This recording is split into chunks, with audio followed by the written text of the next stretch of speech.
मित्रों, आज हम इस बात पर विचार करेंगे कि हमारे देश की राजनीति में वर्ष 1967 के चुनाव का क्या महत्व है। अभी हम अपने लोकसभा के 18वीं आम चुनाव में व्यस्त हैं, लेकिन इसी तरह से हमारे देश में एक आम चुनाव वर्ष 1967 में हुआ था। जैसा कि हम सब लोग जानते हैं, देश में पहला आम चुनाव 1952 में संपन्न हुआ, दूसरा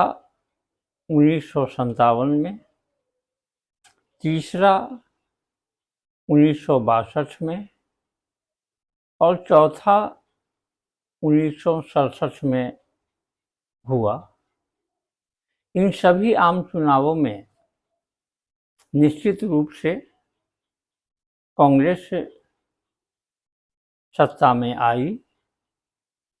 लेकिन 1967 के आम चुनाव में हमें कई ऐसे लक्षण देखने को मिले जिसने यह साबित कर दिया था कि आने वाले आम चुनाव में कांग्रेस की यह स्थिति नहीं रहेगी। इसलिए भी कि धीरे धीरे उसके संगठन में, उसकी लोकप्रियता में और कार्यप्रणाली में गिरावट महसूस की जाने लगी थी और इसका रिफ्लेक्शन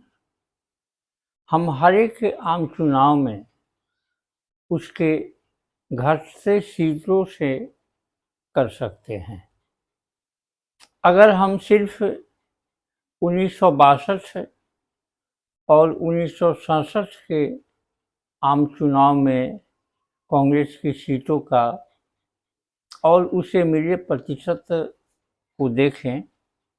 तो हमें यह दिखाई पड़ेगा कि 62 की तुलना में कांग्रेस के सीट 67 के चुनाव में कम हो गए थे, जो आने वाले वर्षों में और कम हो गए। 1962 के चुनाव में कांग्रेस को 361 सीटों पर विजय हासिल हुई थी और उसे 44.73% वोट प्राप्त हुए थे। ठीक उसके बाद ही होने वाले चौथे आम चुनाव में उसके सीटों की संख्या घटकर 284 रह गई और प्रतिशत भी करीब 4% घटकर 40.82% रह गया। ऐसे देखने में यह गिरावट भले ही कम लग रही हो, लेकिन कांग्रेस की तुलना में विरोधी दलों की सीटों में बेहताशा वृद्धि हो गई।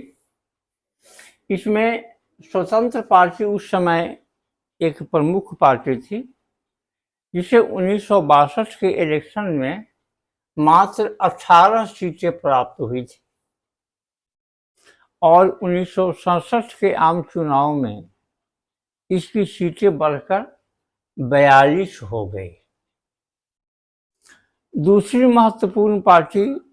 या दूसरे स्थान की अपोजिशन पार्टी जनसंघ थी,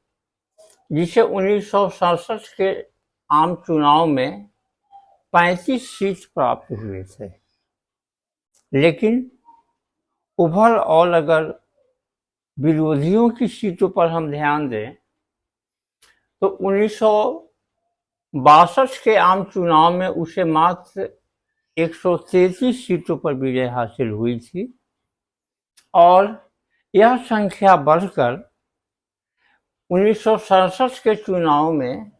236 हो गई। यानी हम कह सकते हैं कि विरोधियों की सीट में 103 सीटों का इजाफा हुआ था। यह इजाफा हमारे लिए कई बातों की ओर इशारा करता है और यह व्यवहार में भी हमें देखने को मिला कि आने वाले समय में बड़ी कठिनाई से बहुत जोड़ तोड़ के साथ कांग्रेस सरकार बनाती भी थी और बचाती भी थी। इसमें कई बातें स्पष्ट हो गई, जिनमें पहली बात यह थी कि कांग्रेस अपनी लोकप्रियता धीरे धीरे खो रही है। स्पष्ट है, चुनाव के नतीजों से यह बिल्कुल स्पष्ट हो गया था कि कांग्रेस की लोकप्रियता जनता के बीच कम हो रही है। दूसरा जो लक्षण हमें देखने को मिला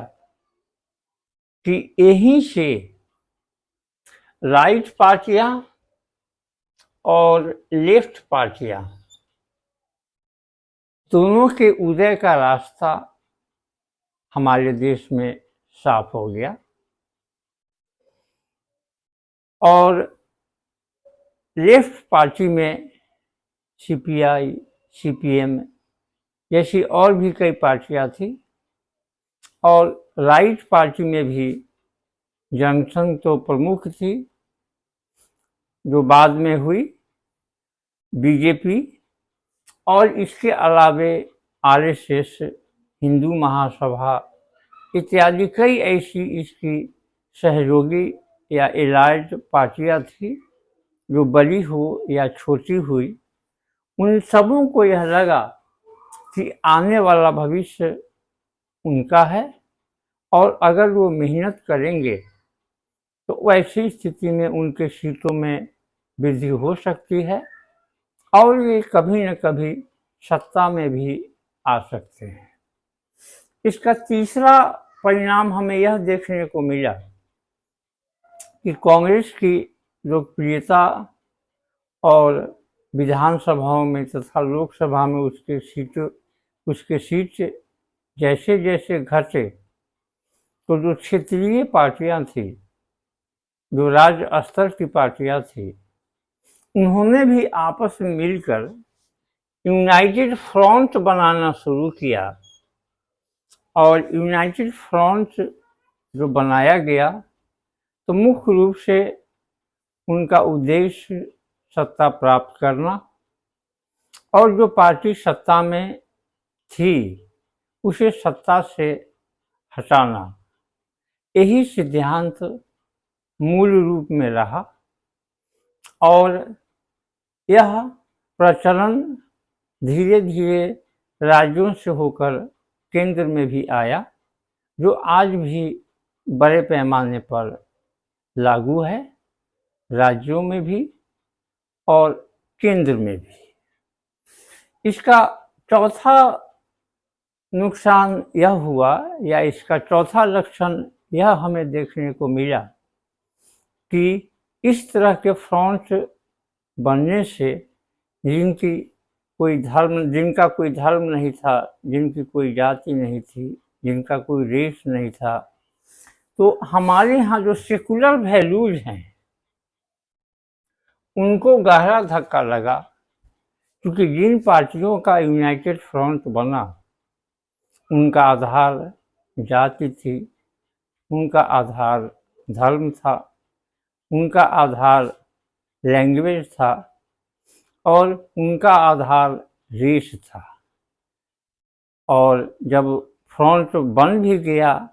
तब भी मूल रूप से वे जिस जाति को, जिस धर्म को, जिस संप्रदाय को, जिस भाषा को बिलोंग करते थे, उसके हित के लिए, उसके प्रमोशन के लिए ही वे काम करते रहे, जिसका नतीजा यह हुआ कि हमारे देश में सेकुलर वैल्यूज का विकास ठीक से नहीं हो पाया। इसमें फिर यह भी हमें देखने को मिलता है कि संसद में जो उसकी गरिमा है, उसके अनुरूप जो सिद्धांत है, जो व्यवहार है, और सांसदों की जो डिसेंसी है, जो उनके बोलने के तरीके हैं, इन सबों में भी गिरावट हमें 1967 से ही देखने को मिली, जो आज भी कायम है, बल्कि उसमें बढ़ोतरी ही हुई है। और इसका सबसे जो हमें अगला स्टेप देखने को मिला वह था डिफेक्शन या दल बदल, और इसके अंतर्गत काफ़ी समय तक केंद्र में भी और राज्य की सरकारों में भी उथल पुथल की स्थिति होती थी। आया राम गया राम वाली स्थिति रहती थी। सुबह में किसी की सरकार होती थी, शाम में किसी और की हो जाती थी। हालांकि इस पर काफ़ी बंदिश लगी, इस पर काफ़ी रिस्ट्रिक्शन लगा जब हमारे यहाँ दल बदल विरोधी कानून बना और उसे लागू किया गया। लेकिन मित्रों, कई ऐसी बातें हैं, कई ऐसे तथ्य हैं, कई ऐसे ट्रेंड हैं जो आज हमारे देश में फल फूल रहे हैं, हमें विकसित रूप में मिल रहे हैं। और इन सबों की शुरुआत,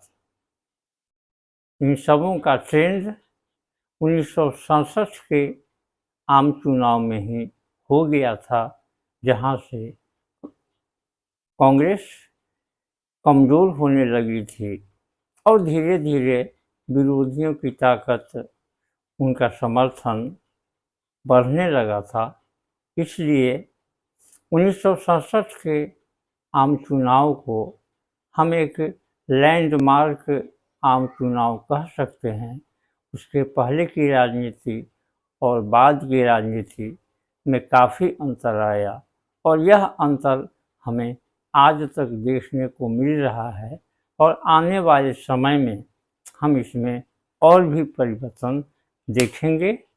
पाएंगे भी। धन्यवाद।